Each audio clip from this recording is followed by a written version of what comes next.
빗소리가 창문을 두드리는 밤이었다. 밤 11시 15분. 나는 막 세 번째 위스키 잔을 비우고 있었다. 널찍한 거실은 적막했고 위스키를 머금은 얼음이 부딪히는 소리만이 유일한 리듬이었다. 37살 서준, 흔히들 성공한 사업가라고 불렀고 나 역시 그 사실에 이견이 없었다. 대한민국에서 가장 빠르게 성장한 IT 기업 넥서스 이노베이션의 창업자이자 CEO. 하지만 그 화려한 수식어 뒤에 숨은 내 삶은 이 텅 빈 펜트하우스만큼이나 공허했다. 핸드폰을 들여다보았다. 수십 통의 부재중 전화와 업무 메시지들. 나는 그 모든 것을 무시하고 위스키 잔을 채웠다. 오늘 하루도 15시간 넘게 일했다. 몸은 피곤했지만 정신은 오히려 더 또렷했다. 일은 내게 유일한 도피처였다. 어쩌면 내가 가진 전부였는지도 모른다. 그때였다. 초인종 소리가 마치 심장을 찌르는 듯 날카롭게 울렸다. 이 시간에 찾아올 사람이 있을 리 없었다. 비서 유진은 이미 퇴근했고 나는 혼자였다. 혹시 배달 주문을 했었나 기억을 더듬었지만 그런 적은 없었다. 초인종은 다시 한번 더 길고 간절하게 울렸다. 불쾌감이 치밀어 올랐다. 이 완벽한 고립을 방해하는 것에 대한 날카로운 짜증. 나는 무거운 몸을 이끌고 현관으로 향했다. 대리석 바닥을 딛는 구두 소리가 유난히 크게 울렸다. 현관문에 달린 작은 렌즈를 통해 밖을 내다보았다. 아무도 없었다. 고개를 갸웃하며 문을 열기 전 혹시 모를 상황에 대비해 보안 체인을 걸었다. 문을 살짝 열자 차가운 바람과 함께 빗방울이 들이쳤다. 그리고 그 바람 속에서 아주 작은 존재가 보였다. 키는 내 무릎에도 닿을까 말까한 작은 아이. 옅은 갈색 머리카락이 비에 젖어 얼굴에 달라붙어 있었고 핑크색 백팩을 맨 채 낡은 곰인형을 꼭 껴안고 있었다. 아이의 커다란 파란 눈동자가 나를 올려다보았다. 그 눈은 낯설면서도 어딘가 모르게 익숙했다. 누구니? 내 목소리는 예상보다 훨씬 더 무뚝뚝하게 나왔다. 아이는 고개를 숙였다가 다시 들었다. 빗방울이 머리카락에서 흘러내려 뺨을 타고 떨어졌다. 아저씨가 서준 아저씨 맞으세요? 아주 작고 또렷한 목소리였다. 나는 경계심을 늦추지 않고 고개를 끄덕였다. 아이는 깊게 숨을 들이마셨다. 그 작은 어깨가 파르르 떨리는 것이 보였다. 엄마가 혹시라도 무슨 일 생기면 서준 아저씨를 찾아가라고 했어요. 아이의 눈동자가 흔들렸다. 그때까지도 나는 이것이 어떤 장난이거나 오해일 거라고 생각했다. 아이의 부모가 장난을 친 것이거나 주소를 잘못 찾아온 것이라고. 하지만 아이의 다음 말은 그 모든 가능성을 산산이 부셨다. 엄마가 어제 돌아가셨대요. 그리고 아이는 고민형을 품에 더 꼭 안으며 젖은 목소리로 덧붙였다. 엄마가 그랬어요. 아저씨가 내 아빠라고. 세상은 순식간에 정지했다. 빗소리도, 내 심장 소리도 모든 것이 사라졌다. 내 머릿속은 하얗게 비워졌다. 아빠, 그 단어가 내 몸을 관통했다. 불가능한 일이었다. 나는 혼자였고 혼자이길 자처했다. 내 삶에 아이가 있을 리 없었다. 그때 아이가 품속에서 작은 편지봉투 하나를 꺼내 들었다. 비에 살짝 젖어 구겨진 봉투. 그 위에는 익숙한 글씨체로 내 이름이 쓰여 있었다. 은수. 7년 전 내 삶을 스치고 지나갔던 그 여자. 내가 성공이라는 거대한 파도에 휩쓸려 모든 것을 잊었을 때 흔적도 없이 사라졌던 그녀. 엄마가 이걸 아빠한테 꼭 전해주라고 했어요. 아이는 편지를 내게 건넸다. 내 손은 나도 모르게 떨리고 있었다. 편지를 받아들자 아이는 울먹이는 목소리로 다시 말했다. 아빠, 나 오늘 밤만 여기 있어도 돼요. 엄마가 딱 하루만 같이 있어도 된다고 했는데. 아이의 푸른 눈동자는 간절함으로 가득 차 있었다. 그 눈동자를 들여다보자 7년 전 은수의 눈빛이 겹쳐졌다. 하지만 그 눈빛은 은수의 것보다 훨씬 더 맑고 깊었다. 그리고 그 눈빛 속에서 나는 나의 모습을 보았다.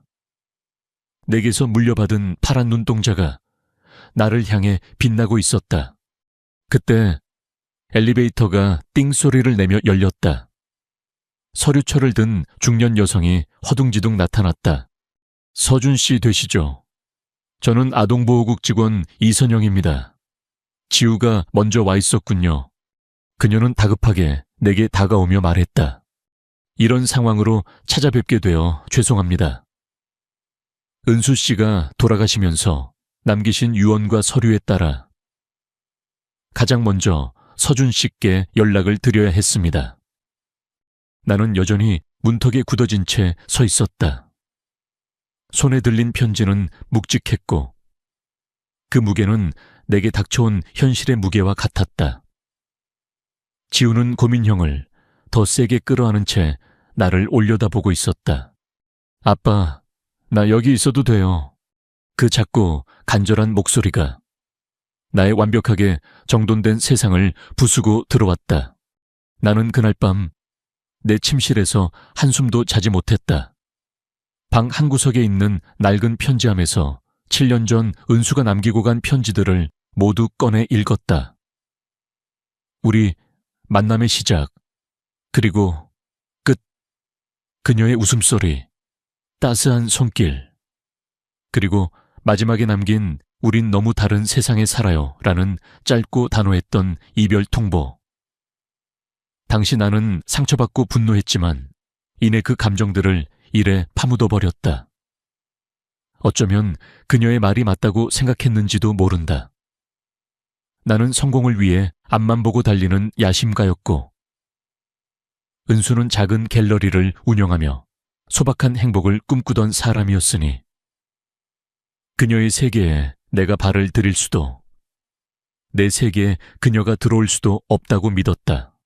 하지만 이제 나는 은수의 편지를 다시 읽으며 그때의 은수가 얼마나 외롭고 불안했을지 조금은 짐작할 수 있었다. 그녀가 떠난 후 나는 더 성공했다. 회사는 상장되었고 나는 수백억대 자산가 반열에 올랐다. 하지만 그 성공의 이면에는 은수가 있었다. 어쩌면 내가 성공을 위해 질주했던 그 모든 시간 동안 은수는 홀로 아이를 낳고 키우며 그녀의 전부였을지도 모르는 사랑을 지키기 위해 고군분투했을 것이다. 다음 날 아침 이선영 직원이 보스턴 아동보호국 직원들과 함께 찾아왔다.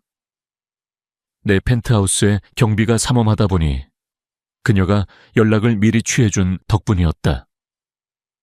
그들은 내게 은수가 남긴 서류들을 보여주었다. 은수의 마지막 유언, 그리고 지우의 출생증명서, 그리고 지우가 내 딸이라는 것을 증명하는 DNA 검사 결과지. 내 손은 떨렸다. 은수가 남긴 편지의 내용이 현실이 되는 순간이었다.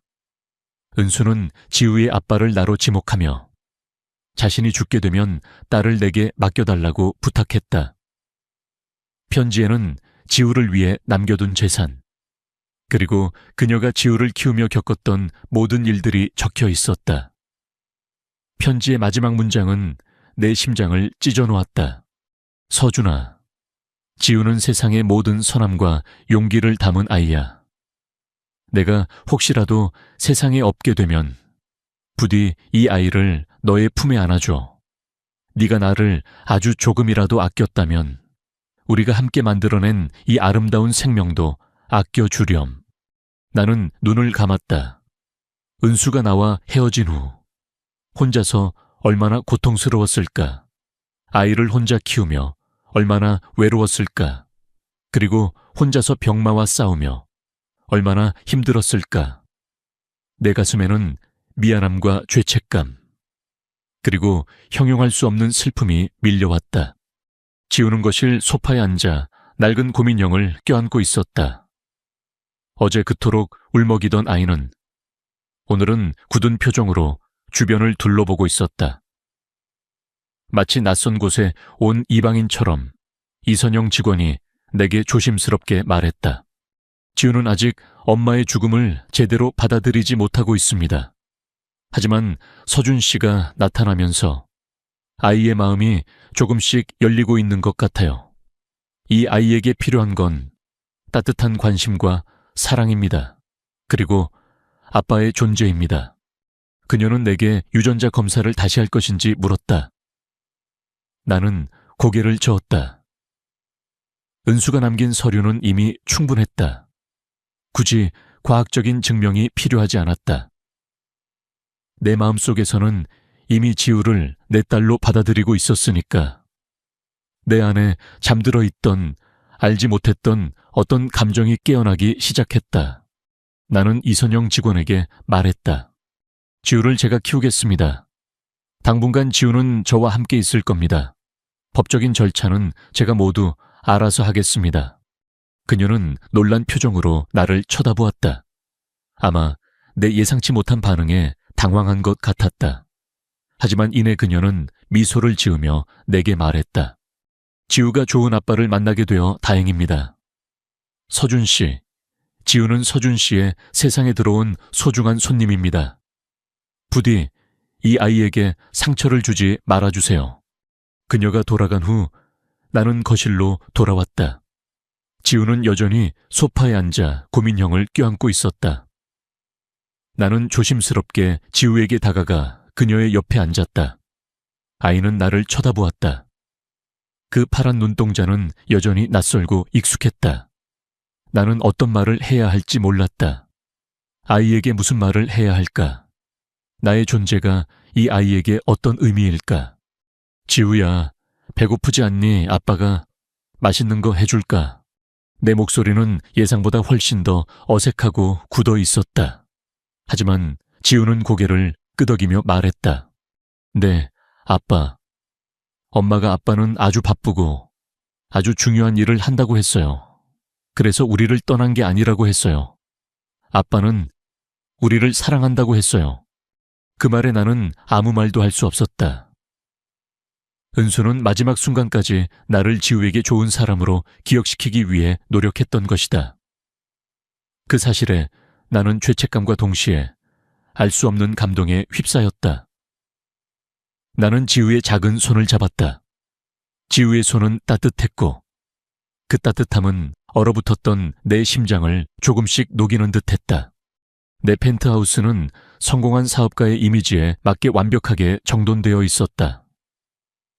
차가운 대리석 바닥, 미니멀리즘을 표방하는 무채색 가구들, 그리고 창밖으로 펼쳐지는 도시의 야경. 모든 것이 완벽했지만 그곳에는 온기가 없었다. 그리고 이제 6살 배기 아이 하나가 그 모든 것을 무너뜨리고 있었다. 아빠, 여기는 왜 그림이 하나도 없어요? 지우는 고개를 갸웃하며 벽을 올려다보았다. 나는 멍하니 서 있었다. 그림이라니 인테리어 디자이너가 거액을 받고 꾸민 이 공간에 그런 사사로운 물건은 필요 없었다. 하지만 지우는 진지했다. 엄마는 거실 벽에 내 그림이랑 할머니, 할아버지 사진이랑 엄마가 그린 그림을 엄청 많이 걸어놨는데 지우의 말은 비수처럼 내 심장을 찔렀다. 나는 내 집을 아이의 눈으로 바라보았다. 차갑고 텅 비고 무표정한 공간. 그곳에는 어떤 삶의 흔적도 사랑의 기억도 없었다. 나는 헛기침을 하며 대답했다. 아빠는 집에 잘 없어서. 그 말은 궁색한 변명처럼 들렸다. 지우는 고개를 끄덕였다. 그 작은 어깨는 여전히 불안한 듯 움츠러들어 있었다. 엄마가 그랬어요. 아빠는 아주 바쁘고 아주 중요한 사람이라고. 나는 그 말에 마음이 아팠다. 은수는 마지막까지 나를 좋은 사람으로 포장해 주려 애썼다. 바빠서 중요한 사람이어서 함께할 수 없었다는 비겁한 변명을 그녀는 사랑이라는 이름으로 포장해 지우에게 전했던 것이다. 그날 밤 나는 지우를 재워야 한다는 사실에 문득 당황했다. 내게는 여분의 방도, 아이가 입을 잠옷도 아무것도 준비되어 있지 않았다. 비서 유진에게 급하게 전화를 걸어 아이 용품을 부탁했다. 그녀는 내 요구에 당황했지만 이내 능숙하게 대처해 주었다. 몇 시간 후 배달된 짐을 풀자 아동용 잠옷과 칫솔, 그리고 아이가 좋아할 만한 곰돌이 모양의 빵이 쏟아져 나왔다. 나는 어설픈 동작으로 지우에게 잠옷을 입히고 침실 한쪽에 임시로 마련한 간이 침대에 눕혔다. 지우는 낯선 환경에 불안해하며 고민형을 꼭 끌어안고 있었다. 나는 침대 옆에 앉아 어색하게 그녀의 머리를 쓰다듬었다. 지우야, 아빠는 아이를 어떻게 대해야 할지 잘 몰라. 하지만 최선을 다할게. 지우는 희미하게 미소 지으며 대답했다. 괜찮아요? 아빠, 엄마가 그랬어요. 어른들은 다 방법을 찾아낸다고. 그 말에 나는 아무 말도 할 수 없었다. 은수는 항상 나를 믿어주었다. 성공을 위해 미친 듯이 일하던 7년 전에도, 지금도 그녀는 나를 믿어주었다. 지우는 그 믿음의 증거였다. 다음 날 아침 나는 처음으로 출근 시간을 늦췄다. 지우의 아침 식사를 준비해야 했고 그녀를 유치원에 데려다 줘야 했다. 평소 같았으면 새벽부터 일어나 업무를 시작했을 시간이었다. 나는 서툰 솜씨로 빵에 잼을 바르고 우유를 데웠다. 지우는 그런 나를 신기한 듯 바라보았다. 아빠, 오늘 회사 안 가요. 가야지. 근데 지우 먼저 유치원에 데려다 주고. 지우는 밝게 웃으며 말했다. 와, 아빠가 운전해 주는 차 타는 건 처음이야. 그녀의 순수한 기쁨에 나는 마음 한구석이 찡해왔다. 나는 지우를 차에 태우고 유치원으로 향했다. 운전하는 내내 지우는 창밖을 보며 노래를 불렀다. 그녀의 노랫소리는 내 차가운 차 안에 온기를 불어넣었다.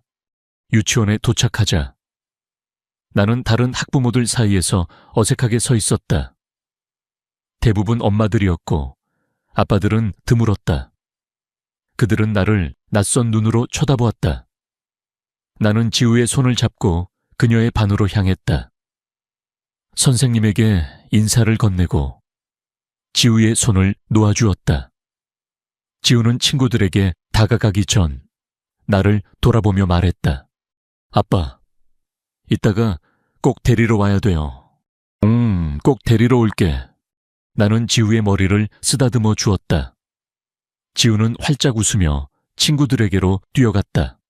그 작은 뒷모습을 보며 나는 알 수 없는 감정에 휩싸였다. 7년 전 나는 모든 것을 뒤로 한 채 오직 성공만을 향해 달렸다. 그리고 지금 나는 모든 것을 뒤로 한 채 오직 한 아이의 작은 손을 잡기 위해 달려가고 있었다. 사흘이 지났다. 내 인생의 모든 것이 완전히 뒤바뀐 사흘이었다. 내 스케줄은 지우의 시간에 맞춰 재조정되었고 나는 긴급히 보육 도우미 김 여사님을 고용했다. 김 여사님은 50대 후반의 인자한 인상으로 5자녀를 모두 훌륭하게 키워낸 베테랑이었다. 그녀는 내 변호사의 아내에게 추천받았고 나는 그녀에게 지우를 부탁하며 잠시나마 안도의 한숨을 쉬었다. 하지만 나의 변화는 회사에서 곧바로 파장을 일으켰다. 평소라면 새벽부터 사무실에 나와 밤늦게까지 자리를 지키던 내가 아침 9시 출근에 퇴근도 빨라졌다. 그것도 모자라. 나는 갑작스럽게 이사회 회의를 취소했다. 3분기 실적 보고를 앞둔 중요한 회의였다. 런던에서 비행기를 타고 온 박전무를 비롯해 모든 이사들이 이미 회의실에 모여 있었다. 비서 유진은 충격받은 표정으로 내게 다가와 말했다. 서준 대표님, 지금 이사님들이 모두 와 계십니다. 특히 박 전무님께서 이번 회의를 위해 직접 오셨습니다. 회의를 취소하시면 나는 미간을 찌푸리며 유진의 말을 잘랐다. 가족의 긴급한 상황이 생겼습니다. 이번 주 스케줄은 모두 취소하고 다음 주에 다시 잡도록 하세요. 박 전무님께는 내가 직접 설명하겠습니다. 유진은 내 얼굴을 빤히 쳐다보았다. 5년 동안 내 비서로 일하면서 그녀는 내가 사적인 이유로 회사를 등한시하는 것을 단 한 번도 본 적이 없었을 것이다. 나 역시 마찬가지였다. 나의 전부였던 일보다 지금은 지우의 작은 손을 잡아주는 것이 더 중요했다. 가족이라는 단어는 나에게 너무나 낯설었고 어색했다. 하지만 내 입에서 나온 그 단어는 어떤 강력한 힘을 가지고 있는 것 같았다. 나는 노트북을 덮으며 자리에서 일어섰다. 그리고 유진 씨, 보스턴 최고의 소아과 전문의를 찾아봐 주세요. 당장. 유진은 당황한 표정으로 나를 바라보았다. 대표님, 혹시 어디 편찮으신 겁니까? 나 때문이 아니야. 지우 때문이야. 나는 서둘러 외투를 챙겨 입었다. 사무실을 나서는 내 등 뒤로 수군거리는 직원들의 시선이 느껴졌다. 늘 새벽 3시까지 사무실 불을 밝히던 완벽주의자 CEO가 갑자기 퇴근을 서두르는 모습은 그들에게 분명 의아하게 보였을 것이다. 하지만 나는 개의치 않았다. 지금 나의 머릿속에는 오직 지우의 얼굴만이 가득했다. 엘리베이터를 기다리는데 핸드폰이 진동했다. 김 여사님에게서 온 문자였다. 지우가 아빠 언제 오시냐고 자꾸 물어봐요. 아빠 그림도 그렸네요. 귀여워요. 지우가 그렸다는 그림이라는 말에 나는 알 수 없는 따뜻한 감정이 심장 깊은 곳에서부터 차오르는 것을 느꼈다. 30분 후 나는 현관문을 열고 집으로 들어섰다. 지우는 식탁에 앉아 크레파스와 스케치북을 펼쳐놓고 있었다. 그녀 옆에 있던 김 여사님이 나를 보고 놀란 표정을 지었다. 서준 대표님, 이렇게 일찍 오시다니. 서준이라고 편하게 부르세요. 김 여사님, 나는 지우에게 다가갔다. 지우는 무언가를 열심히 그리고 있었다. 자세히 보니 보라색 공룡이 정장을 입고 서 있었다. 공룡의 모습은 위험 있었지만 왠지 모르게 귀여웠다. 지우는 나를 보자마자 활짝 웃으며 달려왔다. 아빠, 왔어요. 지우의 단순한 그 한마디는 내 심장을 강하게 울렸다. 그녀는 내가 돌아오지 않을까봐 걱정했던 것이다. 나는 무거운 서류 가방을 내려놓고 말했다. 아빠는 여기 그러니까 항상 돌아올 거야. 지우는 고개를 끄덕이며 내게 자신이 그린 그림을 건넸다. 이거 아빠 사무실에 걸어놓으라고 그렸어요. 김 여사님이 좋아하실 거라고 했어요. 나는 그 그림을 소중하게 받아들었다. 고마워, 지우야. 정말 훌륭한 걸. 이 공룡은 누구야? 아빠요. 티라노사우루스 공룡인데 힘이 세고 이빨이 커서 아빠 같대요. 김 여사님이 아빠 이름 쓰는 것도 도와줬어요. 그림 위에는 삐뚤빼뚤한 글씨로 서준 아빠라고 적혀 있었다. 나는 그 그림을 보며 미소를 지었다.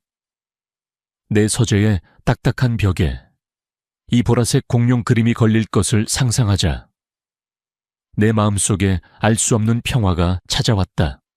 김 여사님이 저녁 식사 준비를 마치고 돌아가신 후 나는 지우와 단둘이 남게 되었다.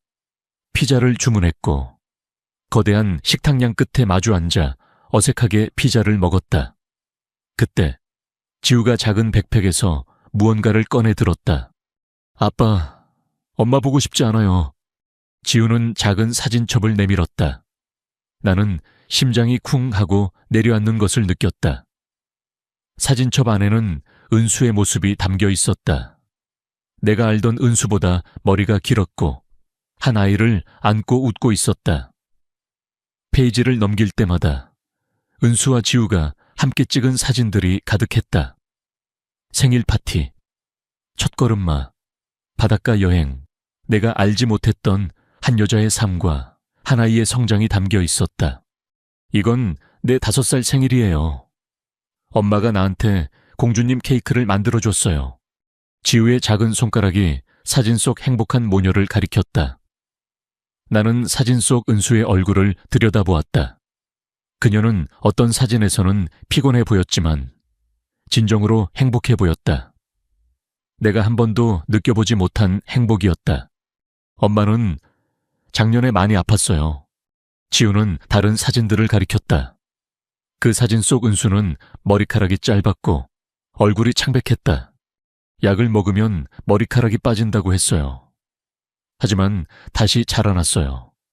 엄마가 마법 같다고 했어요. 나는 그 단어를 떠올렸다. 은수가 혼자서 그 병마와 싸웠던 것이다. 나는 지우를 안고 조심스럽게 물었다. 지우야, 아빠가 만약에 너의 존재를 미리 알았다면 엄마랑 너를 도왔을 거야. 지우는 내 눈을 빤히 쳐다보았다. 엄마가 그랬어요. 아빠는 아주 바빠서 몰랐을 거라고.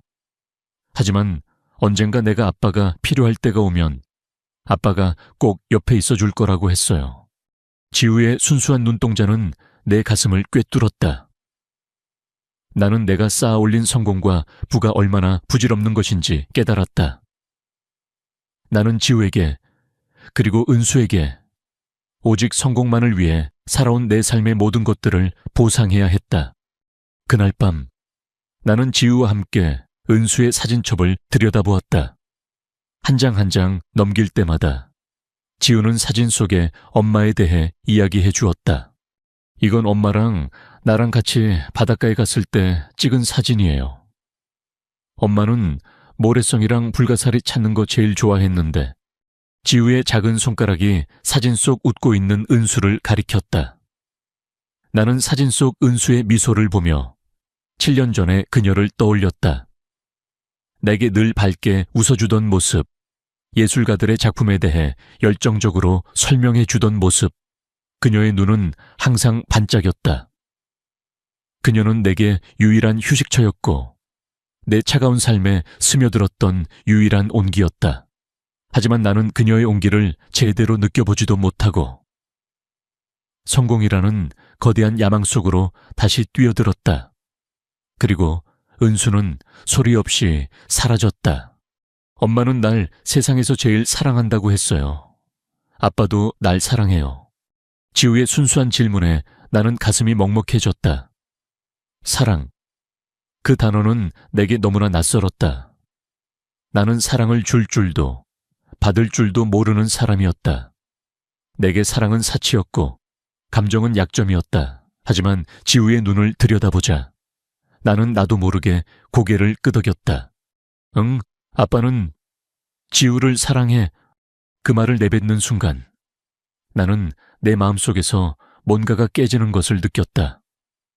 굳게 닫혀있던 문이 열리고 그 안에서 차가운 바람이 불어왔다. 그 바람은 내 마음속 깊이 숨겨두었던 외로움과 고독을 흔들어 깨웠다. 지우는 활짝 웃었다. 그 미소는 은수의 미소를 닮아 있었다. 나는 지우를 꼭 끌어안았다. 지우의 작은 몸은 따뜻했고 그 따뜻함은 내 얼어붙었던 심장을 녹여내고 있었다. 다음 날 아침 나는 유진에게 전화를 걸어 내 모든 스케줄을 취소하라고 말했다. 유진은 당황한 목소리로 이유를 물었다. 서준 대표님, 다음 주 도쿄 출장은 어떻게 하시려고요? 일본 쪽 이사님들이 모두 기다리고 계십니다. 유진 씨, 도쿄 출장은 내가 알아서 할 테니 일단 모든 스케줄을 취소하세요. 그리고 지우가 다닐 초등학교를 알아봐 주세요. 보스턴에서 제일 좋은 학교로요. 그리고 지우가 좋아할 만한 장난감도 좀 사다 주세요. 유진은 잠시 침묵했다. 그리고 이내 한숨을 쉬며 말했다. 네, 대표님, 알겠습니다. 나는 전화를 끊고 지우의 방으로 향했다. 간이 침대에 누워 잠들어 있는 지우의 얼굴은 평온해 보였다. 나는 지우의 머리를 쓰다듬으며 그녀의 곁에 앉아 있었다. 지우가 나에게 온 지 5일째 되는 날이었다. 나는 이 5일 동안 내 인생의 모든 것이 뒤바뀌었다는 것을 실감했다. 오후에 유진이 사무실로 찾아왔다. 그녀의 손에는 서류철과 함께 지우가 좋아할 만한 장난감들이 들려 있었다. 그녀는 서류철을 내 책상 위에 올려놓고 말했다. 서준 대표님, 지우가 다닐 학교들을 알아봐 드렸습니다. 가장 명문인 웨스트필드 초등학교에 연락을 취해 두었습니다. 그리고 지우가 좋아할 만한 장난감들을 사왔습니다. 혹시 마음에 들지 않으실까봐 영수증은 따로 챙겨왔습니다. 나는 유진을 쳐다보았다. 그녀의 얼굴은 피곤해 보였다. 나는 그녀에게 말했다. 유진 씨, 고맙습니다. 그리고 미안해요. 유진은 당황한 표정으로 나를 바라보았다. 아닙니다. 대표님, 제가 할 일입니다. 아니요. 내 사적인 일까지 신경 쓰게 해서 미안해요. 그리고 앞으로도 당분간은 이런 일이 많을 겁니다. 괜찮겠어요. 유진은 잠시 망설이더니 이내 미소 지으며 말했다. 괜찮습니다. 대표님, 저는 대표님의 비서니까요. 그리고 지우가 귀여워서 좋았습니다. 나는 그 말에 마음이 놓였다.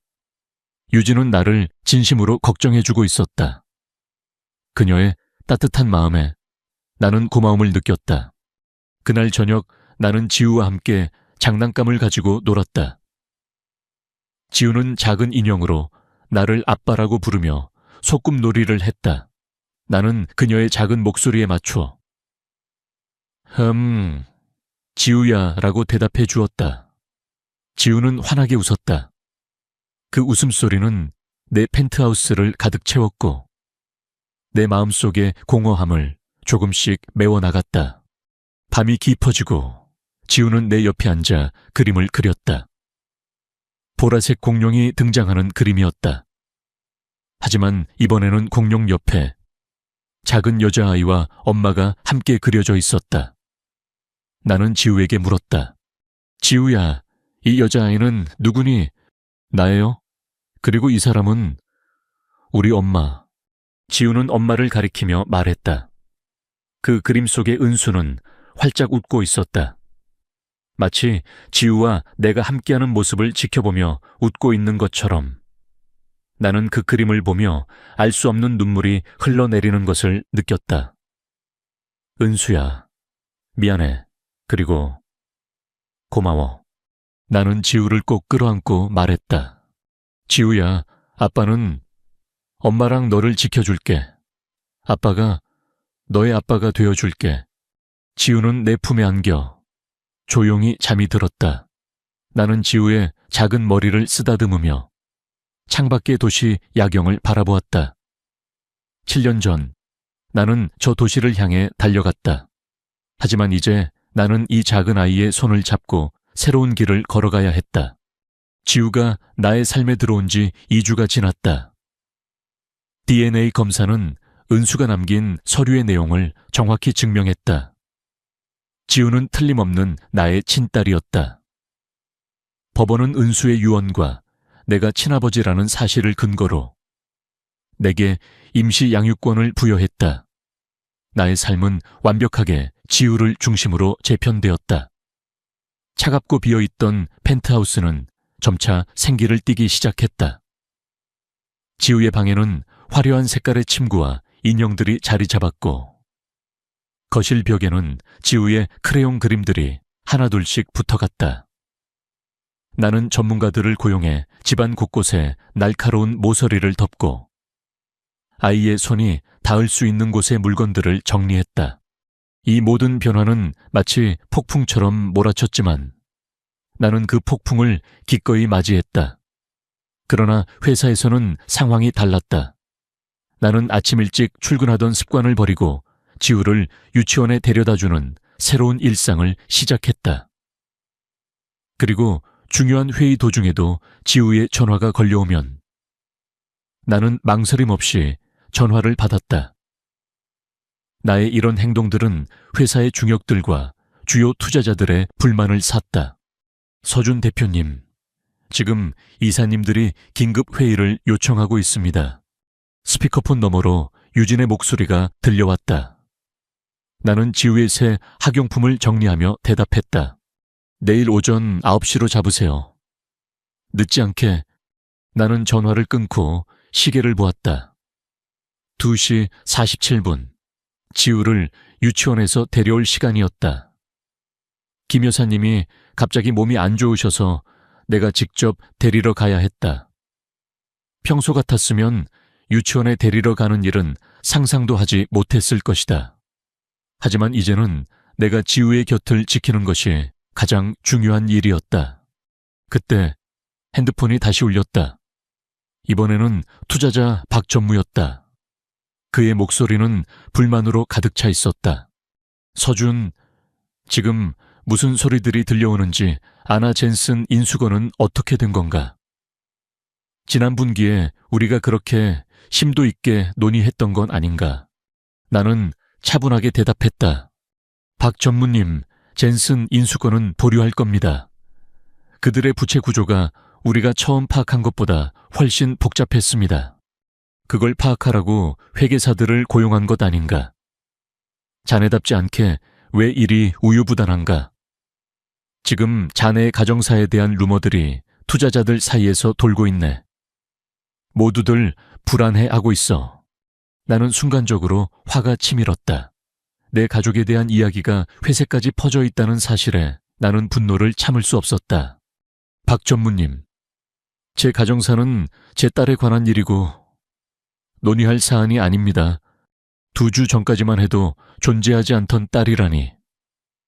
회사의 기업 가치가 수백억대로 치솟은 직후에 말이야. 모두들 의심하고 있네. 박 전무의 비난은 나를 더욱 격분하게 만들었다. 지우는 제 아이입니다. 법적으로 증명된 사실입니다. 만약 저의 경영 능력에 대해 의구심을 품으시는 투자자분들이 계시다면 제가 기꺼이 지분을 되사드리겠습니다. 전화기 너머로 정적이 흘렀다. 박 전무는 이내 한숨을 쉬며 말했다. 그럴 필요까지는 없네. 하지만 내일 이사회에서 자네의 새로운 책임과 회사의 균형을 어떻게 맞춰갈 것인지에 대해 설명할 준비를 해오게. 나는 전화를 끊고 잠시 동안 멍하니 서 있었다. 2주라는 짧은 시간 동안 지우는 내 삶의 전부가 되었다. 지우를 향한 나의 보호 본능은 그 어떤 이성적인 판단보다도 앞섰다. 나는 이제 더 이상 성공을 위해 앞만 보고 달리는 기계가 아니었다. 오후 3시 15분. 나는 유치원 앞에서 다른 학부모들과 함께 서 있었다. 모두들 편안한 복장에 익숙한 표정들이었지만 나는 값비싼 정장을 입고 낯선 풍경에 어색함을 감추지 못했다. 처음이세요. 친절한 목소리에 고개를 돌리자 30대 중반의 한 여성이 아이를 안고 나를 바라보고 있었다. 그렇게 티가 나나요? 나는 멋쩍게 웃으며 물었다. 네. 내가 지금 제대로 온 건가 하는 표정이 딱 보이네요. 저는 제시카라고 해요. 제 딸 조이는 1학년이에요. 저는 서준입니다. 제 딸 지우는 오늘 첫 등교했어요. 나의 딸 지우라는 말은 아직도 내 입에서 어색하게 맴돌았다. 그때 유치원 문이 활짝 열리고 아이들이 쏟아져 나왔다. 나는 지우를 한눈에 알아볼 수 있었다. 김 여사님이 예쁘게 묶어준 옅은 갈색 머리카락에 작은 아이. 지우는 한 친구와 웃으며 이야기하고 있었다. 지우는 나를 발견하자마자 얼굴에 환한 미소를 띠며 달려왔다. 아빠. 지우는 내 다리에 매달려 나를 꼭 끌어안았다. 나는 지우의 머리를 쓰다듬으며 물었다. 지우야, 오늘 유치원은 어땠어? 미술 시간에 개구리를 그렸는데 선생님이 내가 그린 개구리가 최고로 멋진 개구리래요. 그리고 릴리라는 친구도 사귀었어요. 점심시간에는 공주놀이도 했어요. 나는 지우의 흥분된 목소리에 미소를 지었다. 즐거운 첫날이었구나. 네, 최고의 날이었어요, 아빠. 릴리네 집에 놀러 가도 돼요. 릴리 엄마가 아빠한테 물어보라고 했어요. 나는 지우의 질문에 잠시 망설였다. 아직은 지우의 친구를 만나는 일도, 학부모들과 교류하는 일도 내게는 낯설었다. 글쎄, 나중에 생각해보자. 우리는 손을 잡고 차로 향했다. 지우의 작고 부드러운 손이 내 손을 꼭 잡고 있었다. 그 단순한 행동에 나는 가슴이 벅차올랐다. 그때 지우가 조심스럽게 나를 쳐다보며 물었다. 서준 아빠, 내가 엄마 때문에 슬퍼하지 않아도 계속 내 아빠 해줄 거예요. 나는 지우의 질문에 걸음을 멈췄다.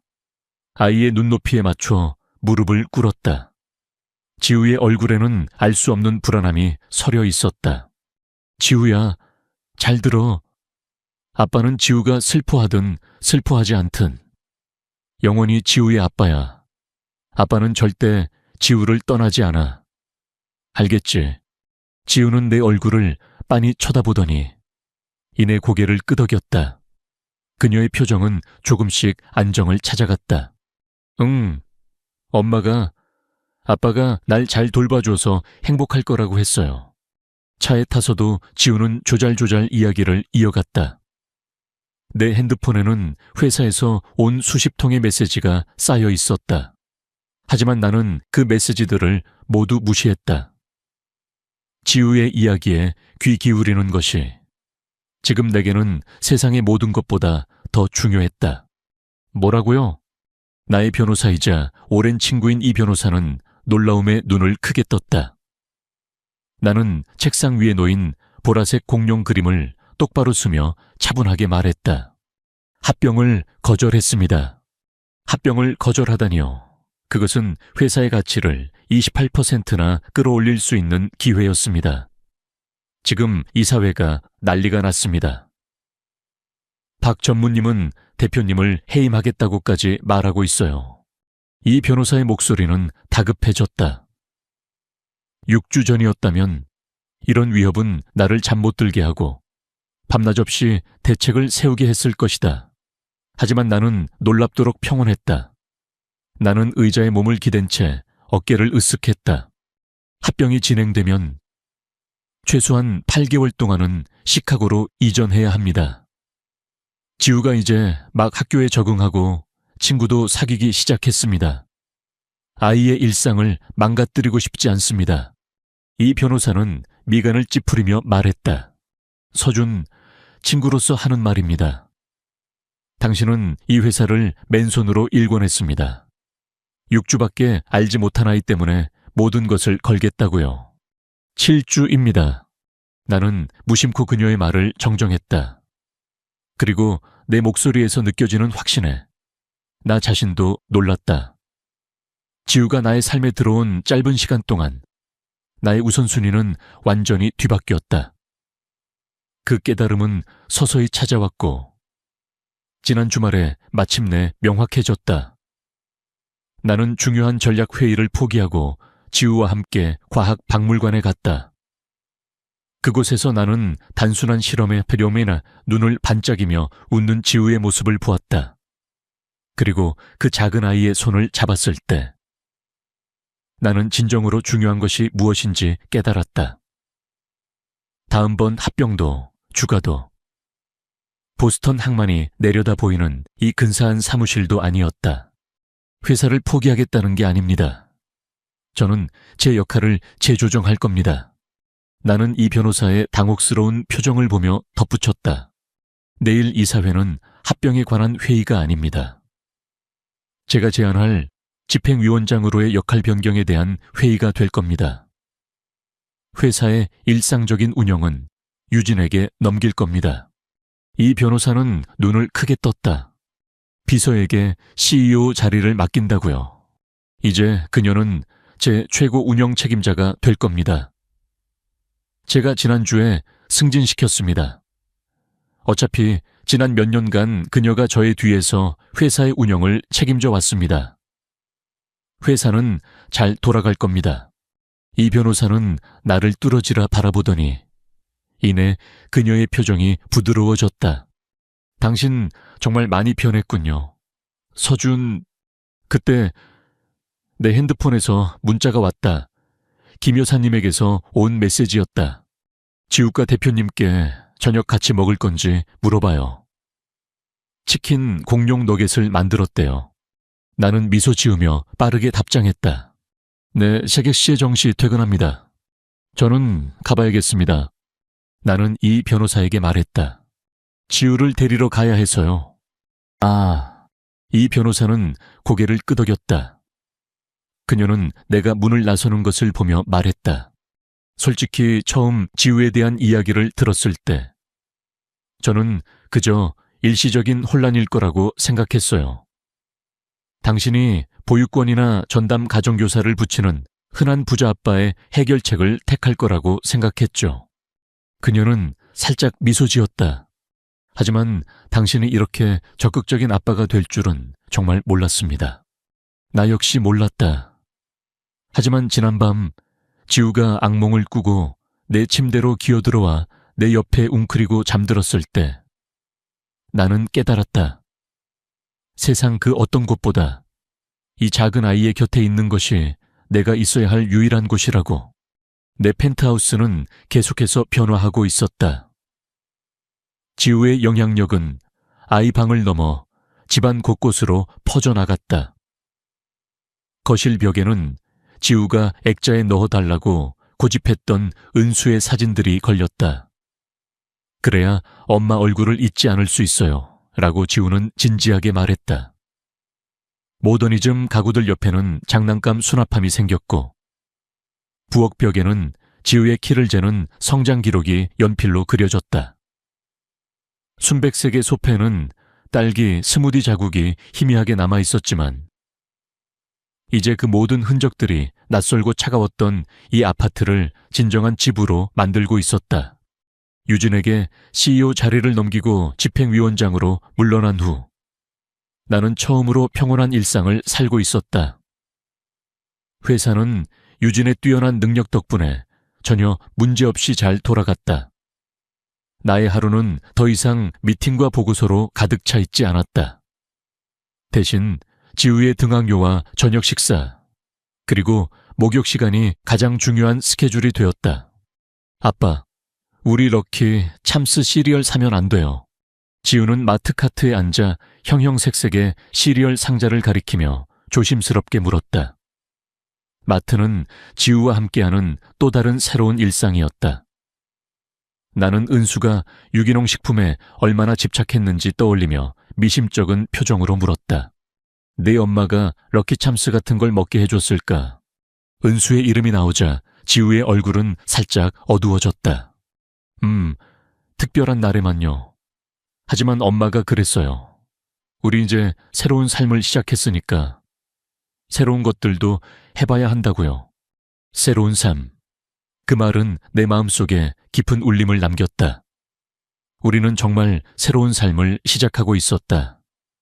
나는 지우의 간절한 눈빛을 외면할 수 없었다. 좋아. 딱 한 상자만 아주 특별한 날에만 먹는 걸로 하자. 나는 지우에게 약속하며 시리얼을 카트에 담았다. 지우는 활짝 웃으며 와, 아빠 최고라고 외쳤다. 집에 돌아온 후 지우는 식탁을 차리고 나는 김 여사님이 미리 준비해 주신 공룡 모양 치킨 너겟을 태웠다. 내가 직접 저녁을 준비하고 지우와 함께 식사하는 이 시간은 이전에 내가 결코 상상하지 못했던 소중한 일과였다. 그때 지우가 조심스럽게 입을 열었다. 서준 아빠, 아빠 회사.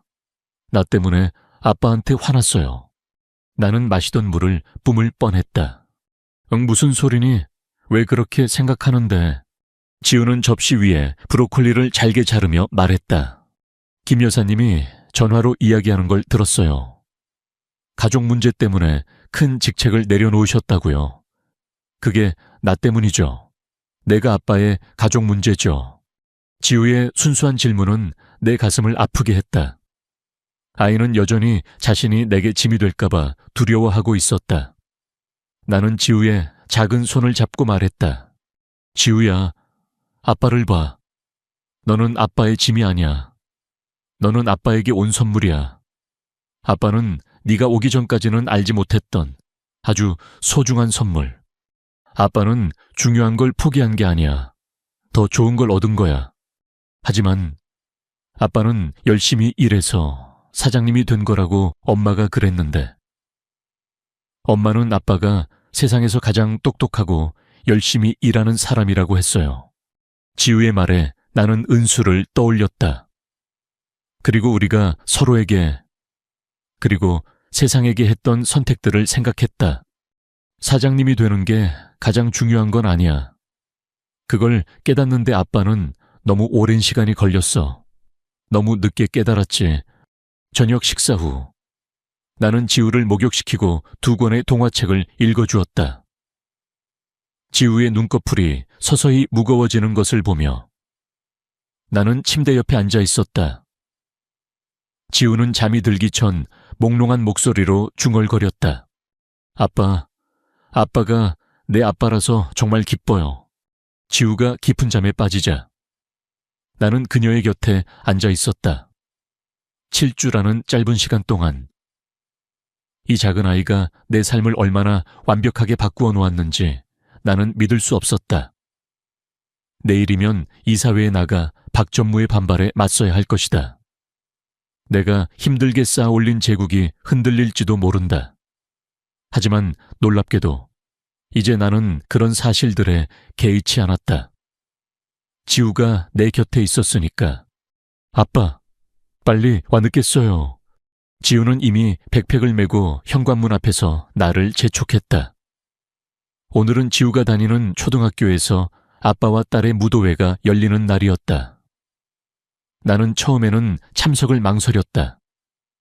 다른 학부모들과의 교류는 여전히 부담스러웠다. 하지만 이 행사에 대한 지우의 기대가 얼마나 큰지 알고 있었기에 나는 그녀의 기대를 저버릴 수 없었다. 잠깐만, 지우야. 나는 거울 앞에서 넥타이를 매만졌다. 3개월 동안 아빠로 살아오면서 나는 기본적인 것들을 익혔다. 도시락을 싸고 잠자리에서 동화책을 읽어주고 아이의 작은 상처에 밴드를 붙여주는 것. 하지만 이런 사회적인 행사는 여전히 나를 긴장하게 만들었다. 그때 핸드폰이 진동했다. 이제는 넥서스 이노베이션의 정식 CEO가 된 유진에게서 온 문자였다. 도쿄 확장 계획에 대한 문의였다.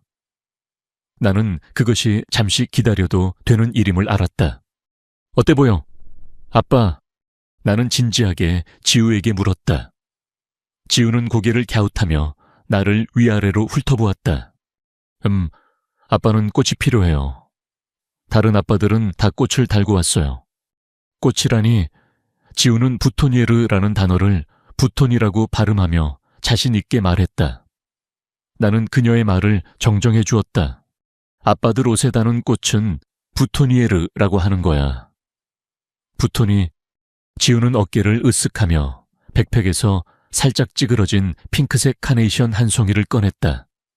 그리고는 직접 만든 것인지 작은 핀을 조심스럽게 꺼내 들었다.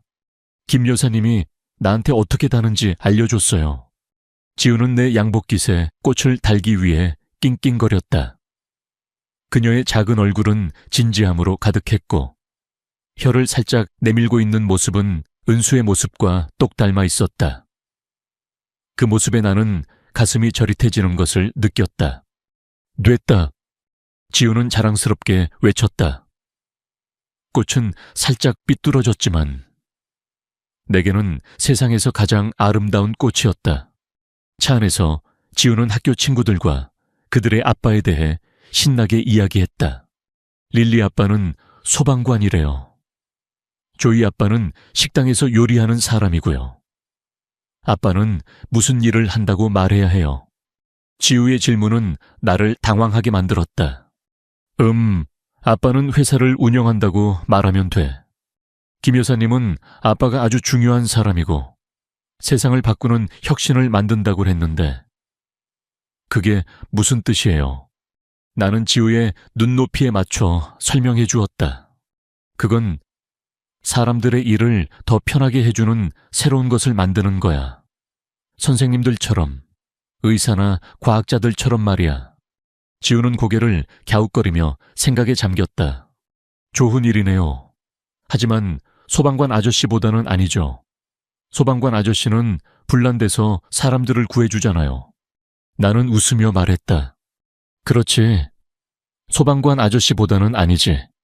학교 체육관은 풍선과 색종이로 화려하게 꾸며져 있었다. 수십 명의 아빠와 딸들이 이미 흥겨운 음악에 맞춰 춤을 추고 있었다. 지우는 내 손을 잡아 끌었다. 아빠, 저기 릴리다. 나 릴리한테 인사하고 올게요. 지우는 신나게 친구들에게로 달려갔다. 나는 어색하게 무도회장 한쪽에 서 있었다. 그때 누군가 내 옆으로 다가와 말했다. 처음이신가요? 나는 씁쓸하게 웃으며 고개를 끄덕였다. 그렇게 티가 나나요? 네, 여기서 어떻게 나가야 하나 하는 표정이 보이네요. 저는 다니엘이라고 해요. 조이 아빠입니다. 서준입니다. 지우 아빠예요. 지우 아빠라는 말이 이제는 제법 자연스럽게 느껴졌다. 아, 새로 오신 분이시군요. 지우는 우리 조이랑 같은 반이죠. 착하고 좋은 아이더군요. 다니엘은 내게 따뜻한 미소를 보냈다. 나는 지우의 엄마가 세상을 떠났다는 이야기를 조심스럽게 꺼냈다. 다니엘은 나의 이야기에 진심으로 안타까워하며 말했다. 듣던 중입니다. 정말 힘들었겠군요. 우리 아내와 저는 지우가 우리 조이와 함께 놀러 왔으면 좋겠다고 생각했어요. 조이가 지우 이야기를 매일 하더군요. 그때 음악이 느린 곡으로 바뀌고 지우가 내 곁으로 다가왔다. 아빠, 이제 아빠랑 딸이 같이 춤추는 시간이에요. 빨리 와요. 나는 지우의 작은 손을 잡고 춤추는 사람들 사이로 들어갔다. 나는 지우를 내 발등에 올려놓고 그녀의 작은 손을 잡고 리듬에 맞춰 흔들었다. 지우의 얼굴은 기쁨으로 빛나고 있었다. 즐거워. 아빠. 응, 오늘 밤이 세상에서 제일 좋아. 다른 친구들이 우리 아빠가 제일 멋있대. 나는 지우의 귀여운 말에 웃음을 터뜨렸다. 그럼 아빠는 세상에서 가장 예쁜 딸이랑 같이 있어서 행복해. 춤을 추는 동안 나는 체육관 창문에 비친 우리 부녀의 모습을 보았다.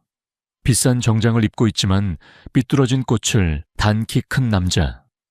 그리고 은수의 미소와 나의 푸른 눈을 가진 작은 아이. 3개월 전이었다면 상상도 하지 못했을 모습이었다. 3개월 전, 나는 모든 것을 가졌지만 아무것도 가지지 못한 남자였다. 하지만 이제 나는 모든 것을 잃었지만 모든 것을 얻었다. 지우의 작은 손을 잡고 춤을 추는 이 순간, 나는 내 삶이 진정한 의미를 찾았다는 것을 깨달았다. 그날 밤, 나는 지우를 침대에 눕히고 동화책을 읽어주었다. 지우의 눈은 이미 반쯤 감겨 있었다. 책장을 넘기다 문득 지우가 잠꼬대처럼 중얼거렸다. 아빠, 우리 진짜 가족 맞죠? 나는 책을 덮었다. 지우는 여전히 잠든 상태였다. 나는 지우의 머리카락을 조심스럽게 쓰다듬으며 물었다.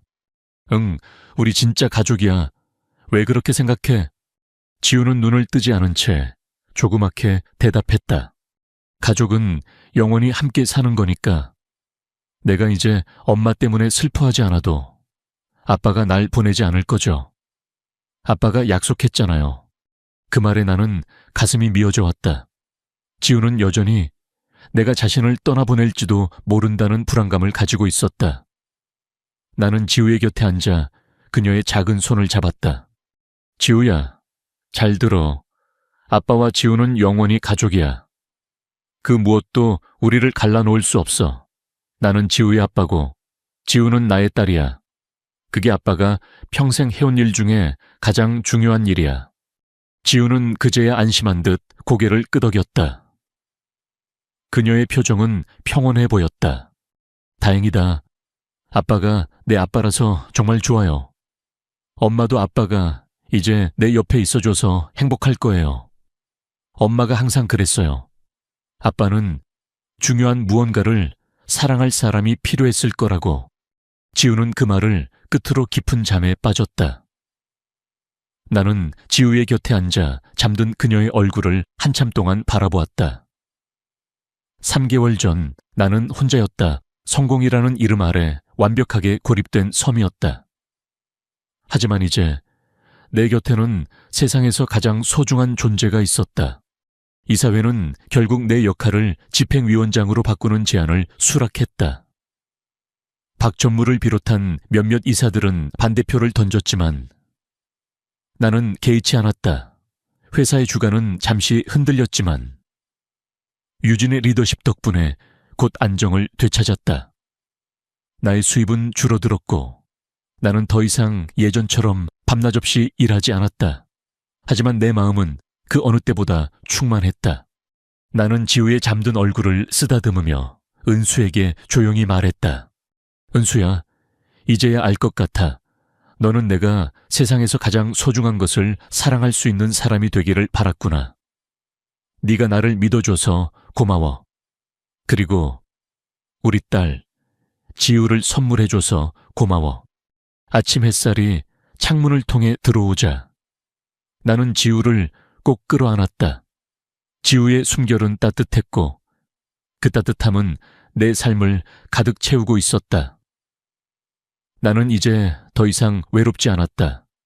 나는 더 이상 성공을 위해 쫓기지 않았다. 나는 그저 지우의 아빠로서 이 작은 아이와 함께 새로운 하루를 살아갈 준비가 되어 있었다.